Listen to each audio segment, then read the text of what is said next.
Now, the Sermon on the Mount is Jesus' first extended teaching that is recorded in the book of Matthew. And it is positioned at the front of Matthew's gospel as a foundational statement of the kingdom of heaven. And before Jesus gives commands about mercy, about purity, prayer, forgiveness, anxiety, judgment, and obedience, Matthew shows us a scene. Jesus sees the crowd. He goes up the mountain. He sits down, gathers his disciples, and then opens his mouth to teach. And these first few verses are going to frame everything that follows. Now, every movement in history has a defining statement. A nation may have a declaration. In fact, this year we'll celebrate 250th anniversary of the signing of the Declaration of Independence. In effect, the Declaration of Independence would be our American manifesto. A church may have a confession. A family may have values that are spoken of so often that everyone knows what matters most.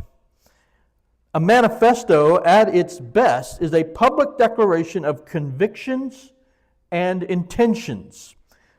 It defines purpose, challenges the status quo, and calls people to act in light of something greater than themselves. Now, the word manifesto can carry a lot of negative baggage because the way it has been used by political revolutionaries or destructive movements. But the idea itself is not necessarily negative. A manifesto simply says, this is who we are, this is what we believe, and this is where we're going. Matthew 5, Jesus is not giving a political speech or launching an earthly revolution. He is declaring the realities of a heavenly kingdom. He is not gathering an army to overthrow Rome. He is gathering disciples whose hearts must be overthrown by grace. He is not merely correcting behavior, rather he is announcing the rule of God that transforms the whole person from the inside out. So the opening question for this series is very simple.